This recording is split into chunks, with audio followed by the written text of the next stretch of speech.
this book about Salinger led me to all sorts of unexpected encounters with a sort of reflected self, and not, I think, entirely just out of some narcissistic wish to find myself in everything I was looking at.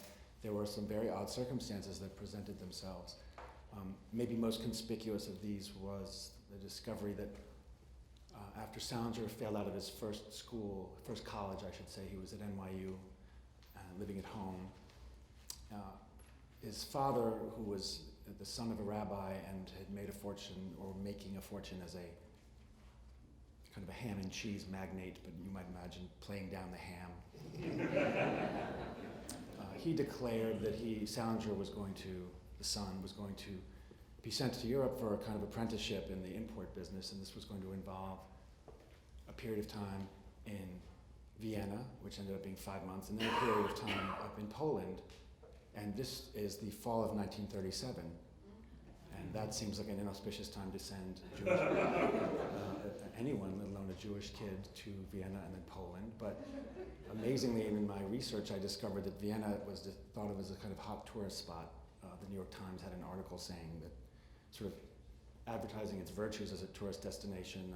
The exchange rate was very good, and the locals were so intent on protecting the tourist business that they were taking pains to quell turbulent Nazi youth, which,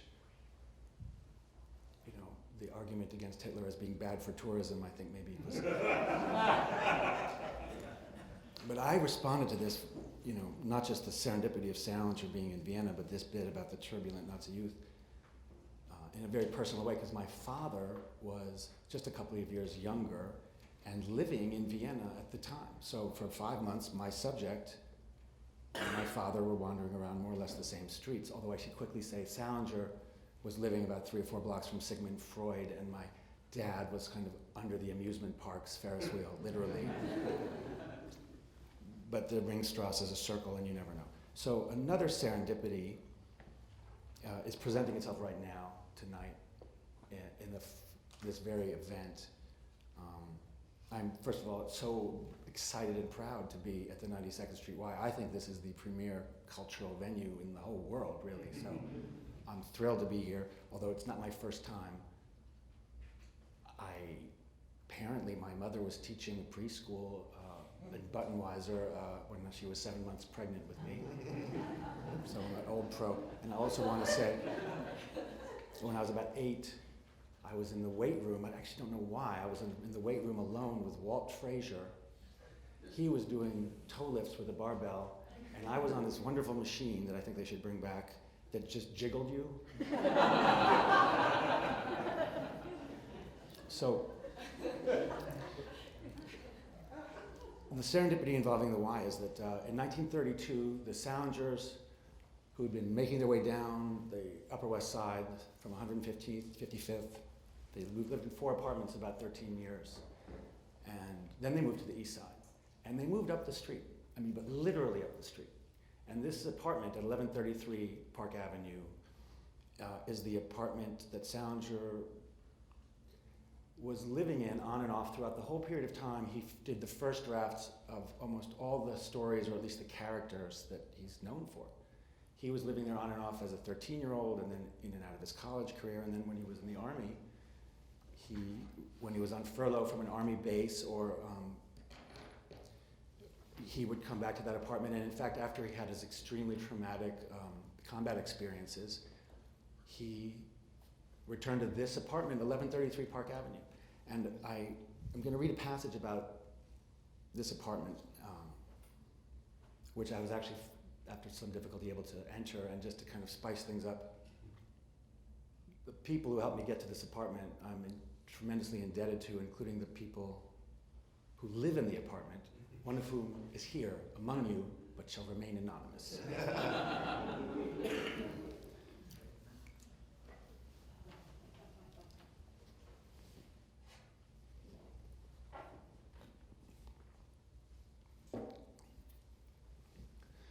The awning is green and located off Park Avenue on 91st Street.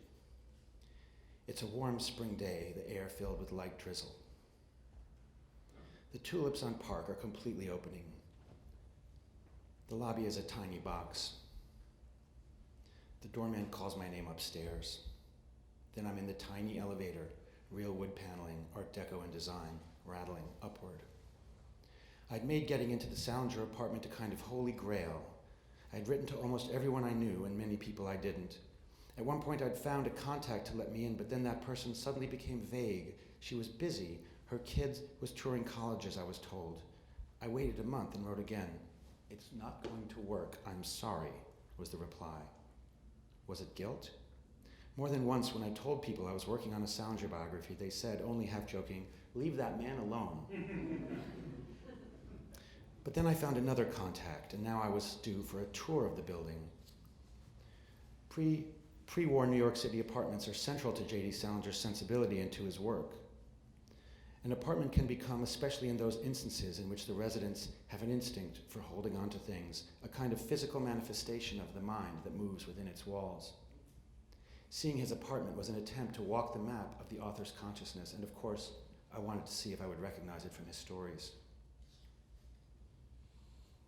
The tour was necessary because I still did not know in which apartment exactly the Salingers had lived, but there were only 2 apartments per floor. I could get a close enough idea. What was unclear to me as I rattled upward in the elevator was whether I was excited about seeing the place where the Salinger family had lived, or if I was excited about seeing the place where the Glass family had lived, or the Caulfields, or where Ginny had sat waiting for Selena to come out of her bedroom with the taxi money and just before the war with the Eskimos. What I knew for a fact was that the Salingers had moved here in 1932, and that Saul and Miriam lived here for almost 4 decades. I knew that Doris Salinger, his older sister, had been married in this apartment in 1935, and that the marriage didn't last. I knew that this was the apartment where J.D. Salinger must have first conceived and written almost all the characters for which he is famous, and the apartment to which he had brought his first wife when he finally returned home from Europe after the war. But what was foremost in my mind was not biography, but fiction. The day before, I had been down to Princeton to read The Last and Best of the Peter Pans. Written in 1942, it shares with most of the stories written in those years a tremendous sense of anxiety about the coming war, seen not so much from the point of view of the men who were going to fight it, but from their mothers. That is the tension and subject at the heart of Last and Best of the Peter Pans. The story's first words are, "My mother is." It goes on to explain that she's not just an actress, but the actress, a star of stage and screen.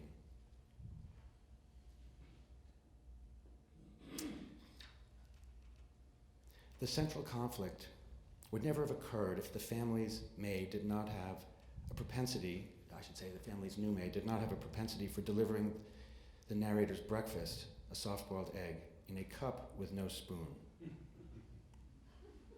A few days after have gone by after having to ask for a spoon, until in exasperation the narrator heads to the pantry himself to get his own spoon. That previous day I had imbibed this fleeting passage, maid brings breakfast, no spoon, guys goes to kitchen to get one, without really thinking the whole thing through. How many steps would this take?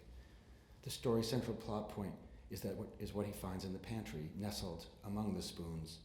A letter from the army of not recent vintage, which his mother had hidden from him. By the way, the spoon omission is wonderfully ambiguous because you just don't know if this maid is just clueless and keeps forgetting spoons, or if this is some extremely clever act of subterfuge, in which case, who is the object of the subterfuge? Is she angry at the mother for hiding the letter, or does she just think the guy's a jerk and should get his own spoon? Anyway. Soon we are at the heart of the matter, which is a long, extended confrontation between mother and son in her bedroom. After he finds that letter, he takes the shortest possible route from the kitchen to where his mother sits in her bedroom, which was, quote, through the dining room wall. There he speaks to her, quote, calmly and intelligently. She replies, being an actor, she gets all the good lines, "Stop shouting." We're about 6 pages into the story at this point. The remaining 6 pages consist mostly of dialogue.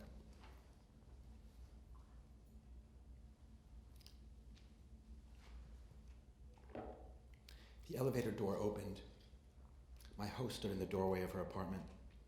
I walked forward thinking that I was now going to see the kitchen, and wondered how many steps it was to the bedroom where perhaps some model of that dressing table might have sat. Instead, I took one step into the apartment, glanced to my right, and saw a hallway, at the far side of which was an open door, and beyond that a bathroom and the gleaming white bathtub in which Zoe Glass had sat with a letter in hand and cigarettes smoldering. There was a strange serendipity that day. I was standing in the living room with my back to the kitchen door, calculating that, yes, the shortest route from the kitchen to the bedroom would be to walk through that wall, when my host handed me an article on the front page of the New York Times Arts section featuring a photograph of J.D. Salinger. I had come here to commune with Salinger, and now here he was, but with the complication that a million other people were also communing with him. For those among the vast Times readership who are Salinger fans, a decent number in all likelihood, this would trigger a curious compartmentalization, not unlike what teenagers do with pop stars and lots of people do with God. His presence there in the paper was just an outward manifestation of a voice whose real presence and meaning were directed in some way at them. This is part of the Salinger genius. Even when his audience became, at least for a while, enormous, the work spoke directly to each individual.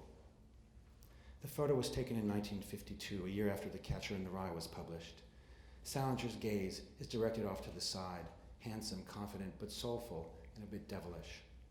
The photographer was named Anthony DiGesu. Salinger had commissioned the picture. He said he wanted to have a photograph of himself to give to his mother. I'll stop there.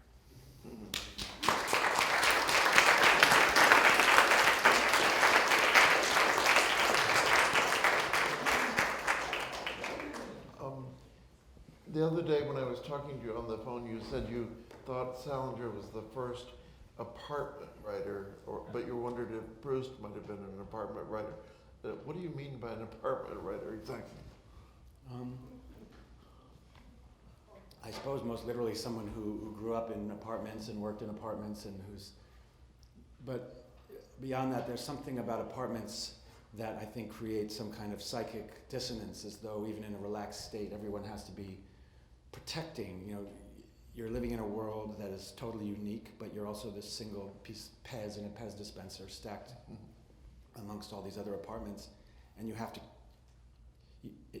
keep that at bay and focus. I think apartment writers they have to narrow the focus to their immediate vicinity, and I think of Proust as someone who does that. Although let's be honest, what I was really asking him was, please help me. I'm trying to prepare. But there's something about Salinger's own method and voice that is very spotlit.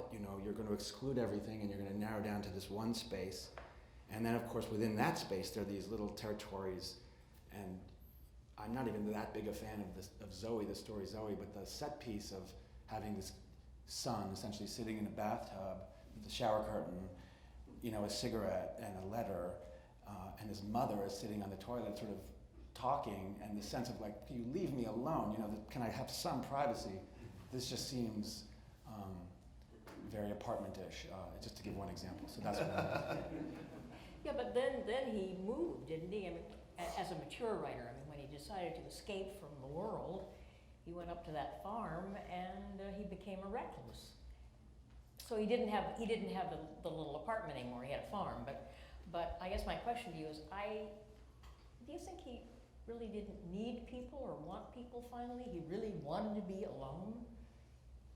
Well, first I have to call out that it's I think it's a testimony to J.D. Salinger that the very phrase "as a mature writer" immediately makes you jump up and go, well, "Was he a mature writer? Described it as thus. Did he mature?"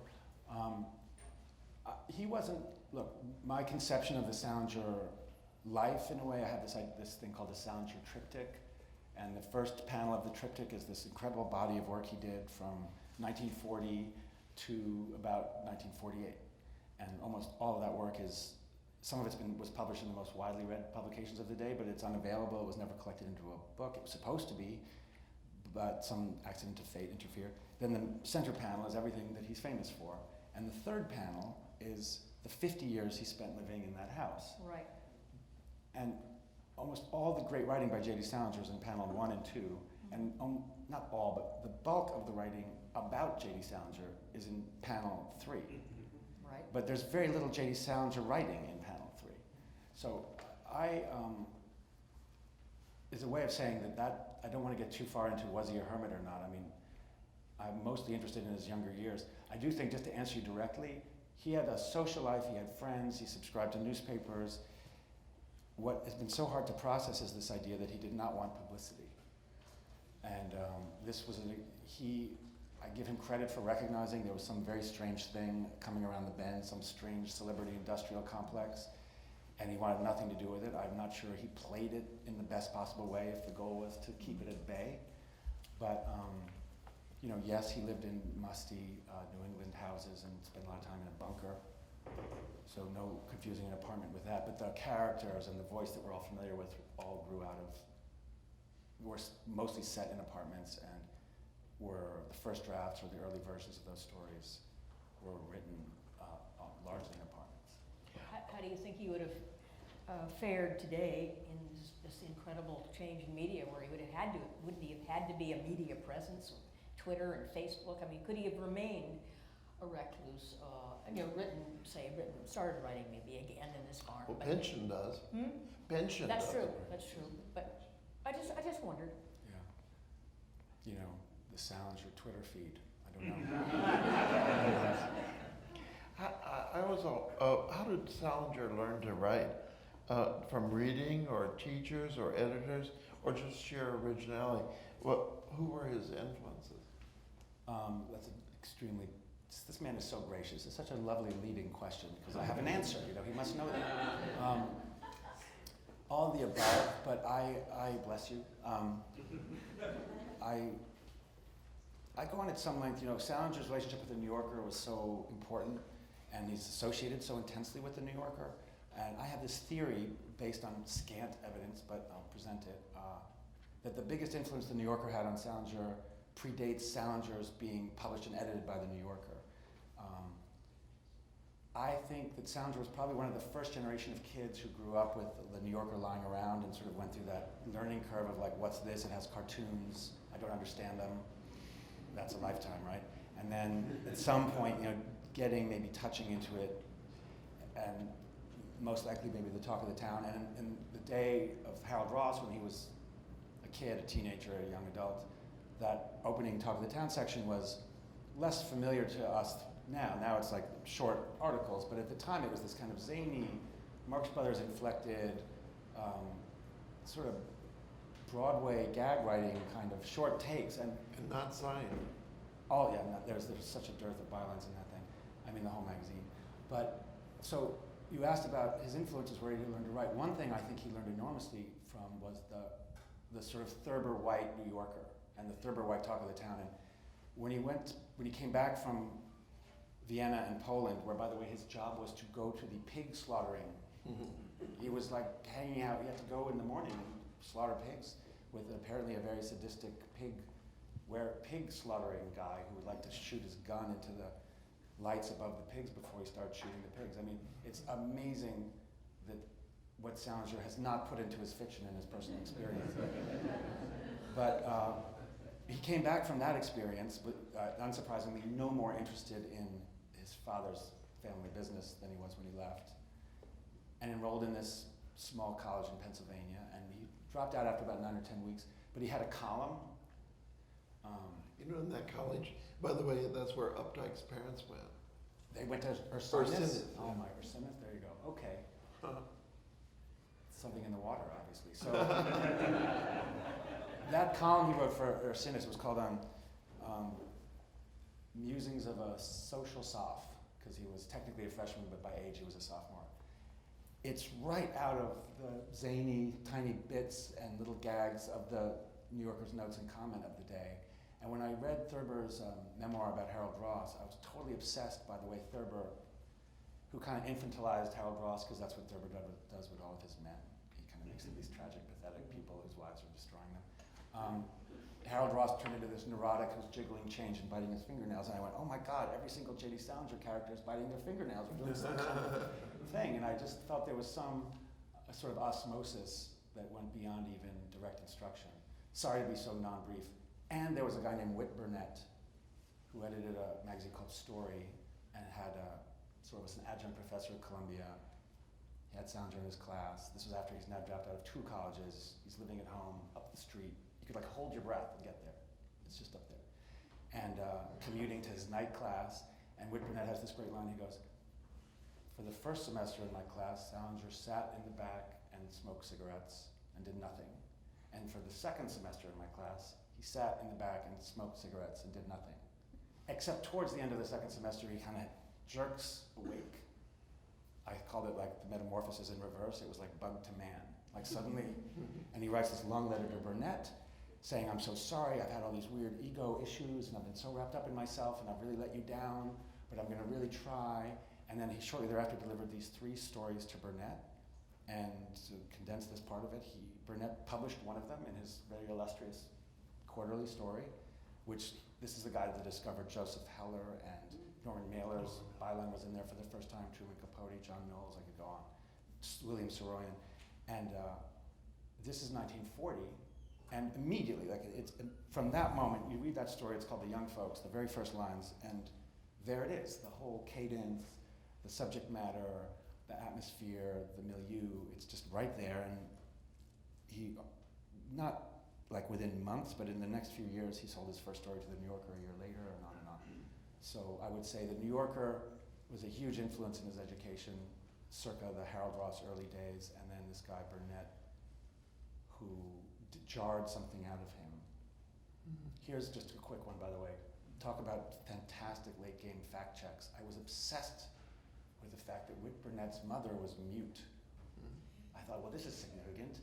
Salinger was driven into awakeness by a guy whose mother was mute. And Salinger's so chatty. But Burnett never spoke because his mother was mute. And thank God I spoke to Burnett's daughter at the last second. I was like, it's amazing that your grandmother was mute. And she goes, no, she was oot, like the Indian tribe.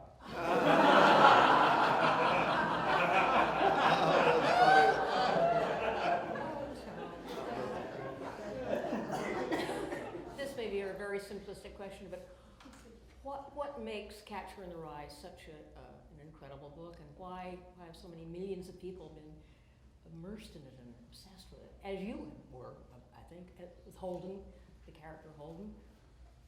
I don't know. And I want to say that I'm respectful of the fact that it's this huge global phenomenon commercially and artistically, but I get a little wary when the Catcher in the Rye is waved around, like it's sold, I happen to know, like 65 million copies, and when this number gets waved around as like an authenticating number, I get a little wary of that. And I don't actually feel like, I don't need people I speak to be committed to Salinger generally, and even that book is a great book. If I spoke to different people and they didn't like him, I was very accepting of that. In fact, one of the most interesting dissenter was Robert Gottlieb, the Knopf editor and who edited the New Yorker himself. He was like, I don't know, I read it when it came out, I didn't see what the big deal was. I thought, fine. What I will say about Catcher is that it belongs to this thing I call the 8th grade canon.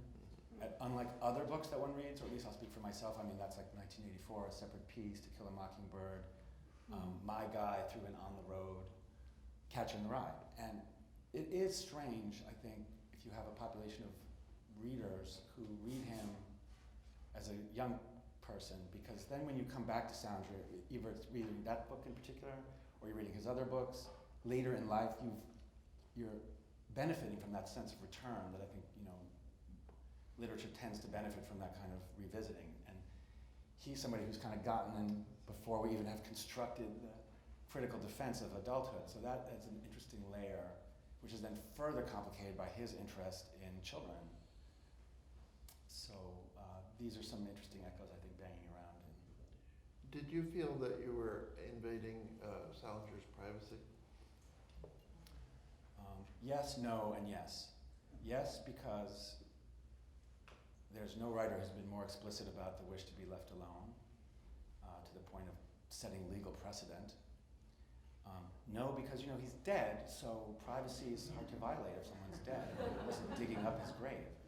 But then yes, because regardless, there's just this tremendous sense of resistance to trespassing, to meddling. Of course, what's so strange is that Salinger's fiction is shot through with this problem. Like, I'm talking again, the first triptych, the uncollected stories. At one point, there's Vincent Caulfield has had his raincoat stolen. He's in in the army, and someone stolen his coat, and he's like, oh my God, they stole my coat. Look, I don't care about the coat, but it had my letter from Holden in it. You know, we just, for God's sakes, oh man, Holden, come on, just give me my letter back. And this is like, wow, this turned out to be the whole theme of his professional, or excuse me, this turned out to be the whole theme of that third panel of the triptych. Leave my letters alone, leave me alone.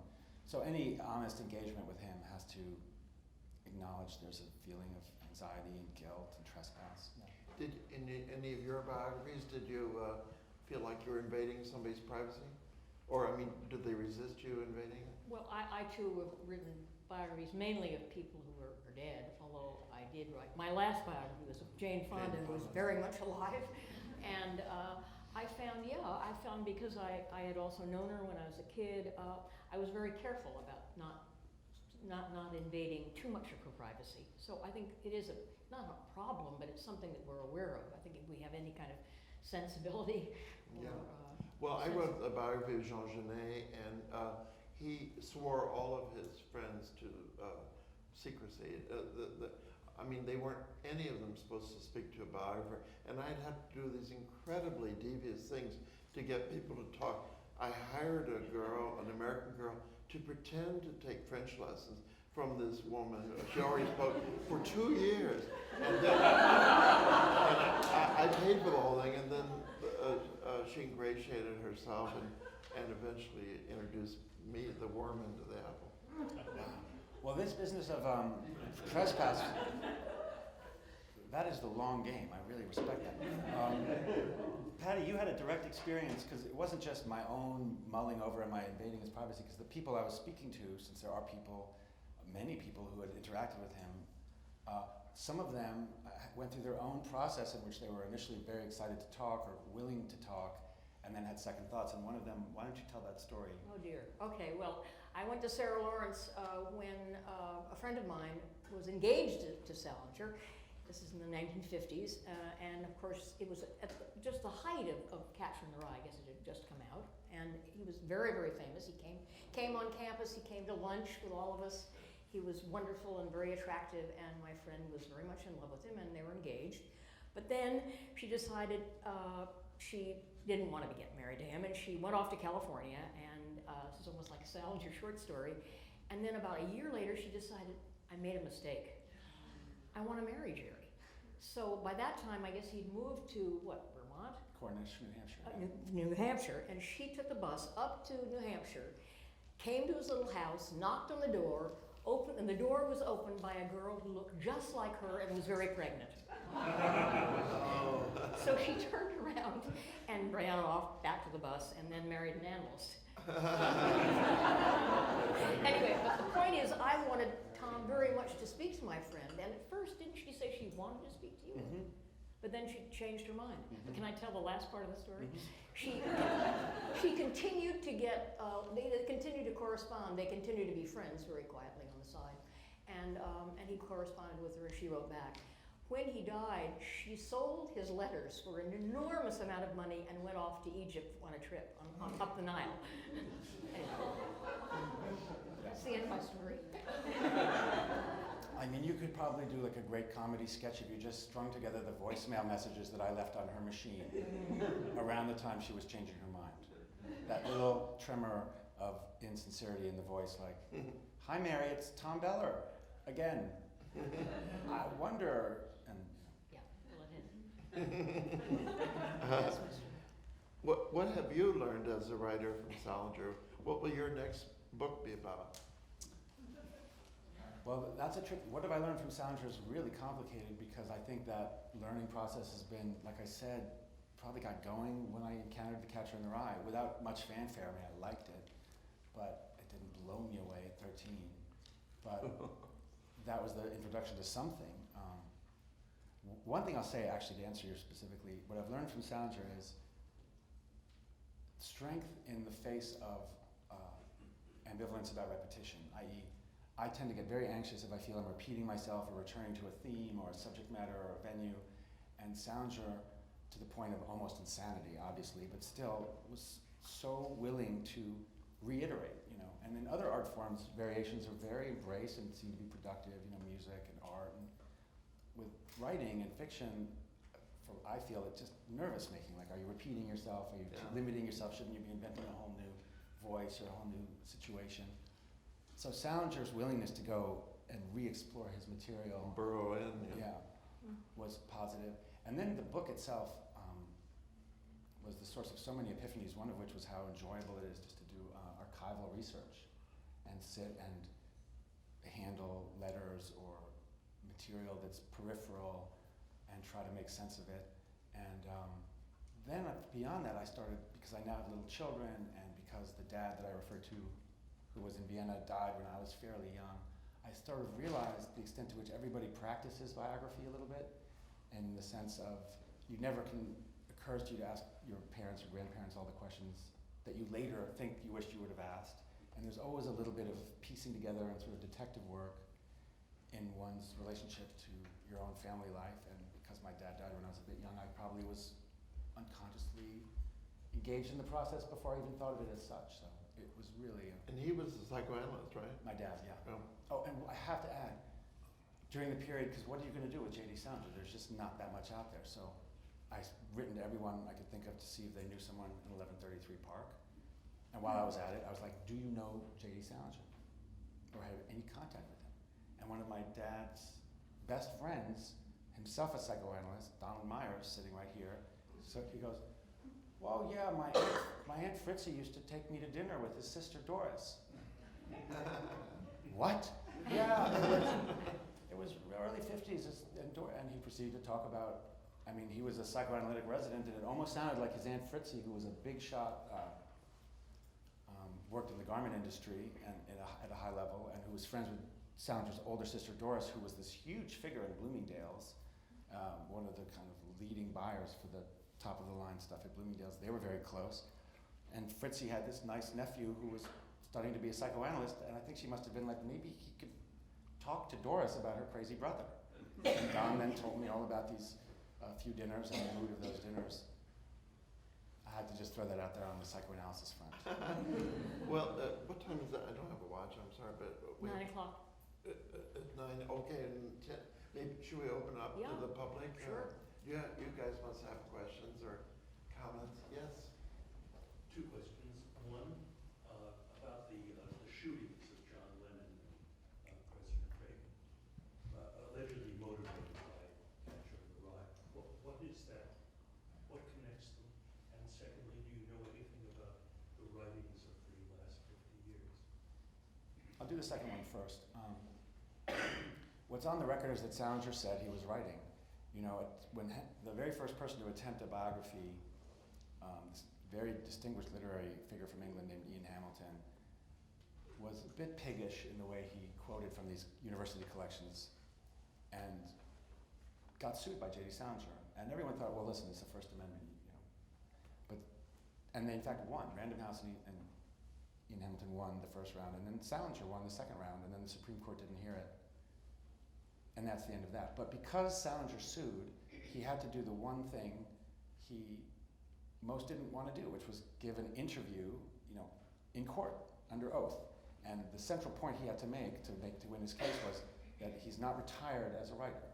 He's still writing.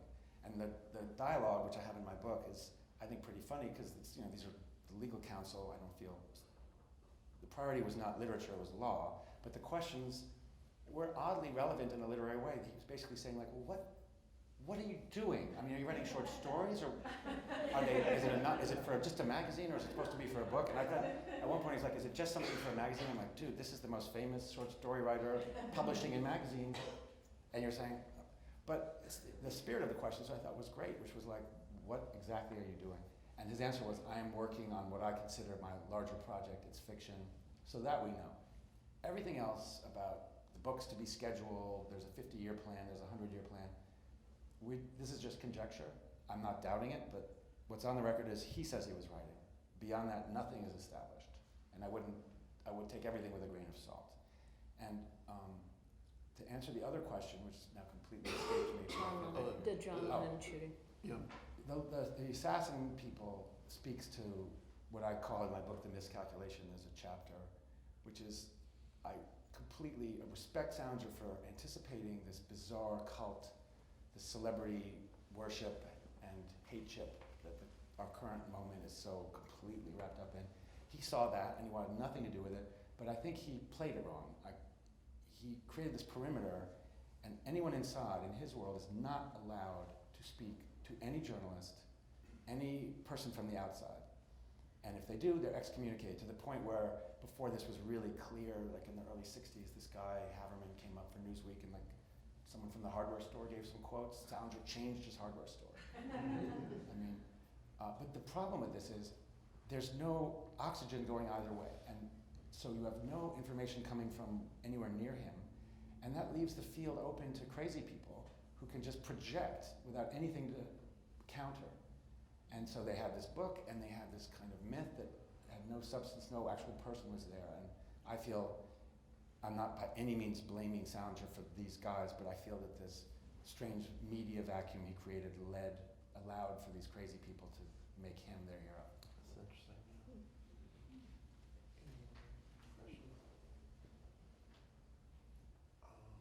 Back in the You corner. talked about Salinger in 8th grade canon. I kind of have a series of questions. Do you think that's fair to him? Does he deserve to be kind of what I think is ghettoized in the sense of the 8th grade canon? Was he aware of that? And if so, was he happy to be in the 8th grade canon? I mean, I know he had that interest in children. I guess that's. Yeah, I can answer that one. Well, first of all, I don't think it's a defamation to say that someone's in the 8th grade canon, because there's no rule that you can't also be like in the 10th grade canon or the 80-year-old canon, or it's just, they all, you can be in multiple canons. As for how he felt about it, there's this great anecdote that it's not in my book, because it took place later in life, which is the part of his life I don't speculate on too much, but he ended up in his later years having a number of girlfriends who were, one in particular was a television actress, and she was doing some dinner theater down in Florida. And he flew down to go to see the Neil Simon play in Florida. And I wish I could actually get all, because everyone's job title was pretty amusing, like the assistant producer, or maybe the development person for the theater in Naples, Florida, or something, Bradenton. His neighbor was an elementary school teacher, or a 9th grade teacher, and he invited the neighbor, who's a big Salinger fan, to the table where Salinger was just there to look at his hot 32-year-old girlfriend. He's now like 78 years old or something.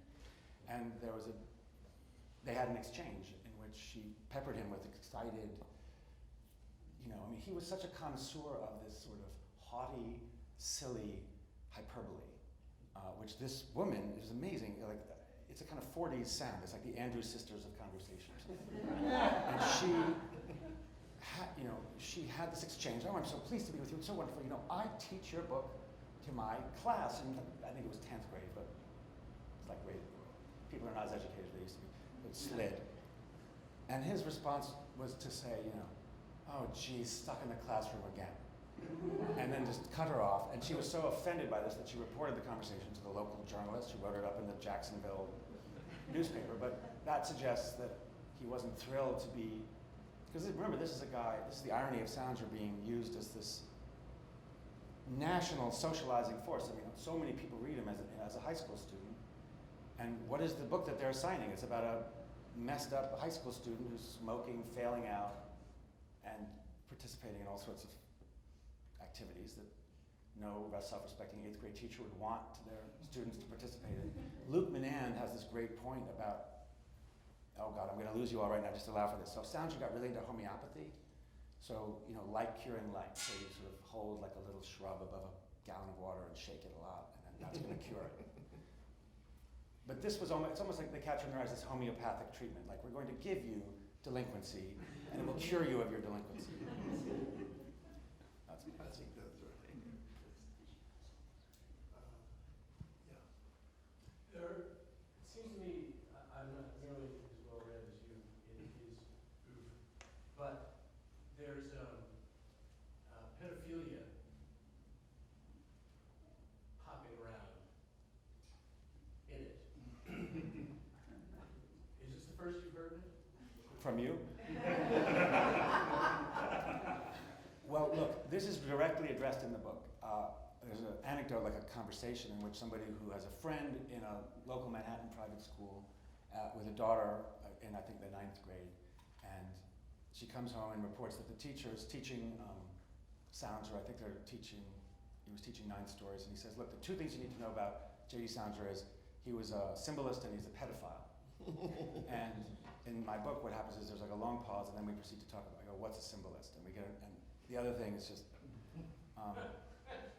you know, I guess I'm glad that the word pedophilia is so over the top and inaccurate factually that it obscures actually a pretty interesting conversation. So on the legal level, because you use that word and everything stops, you know, and get out the pitchforks. I don't think Salinger was a pedophile. I don't think pedophilia is the appropriate word. What you do have, though, is certainly in his life, he was very preoccupied with college-age girls, way past the age at which that's appropriate.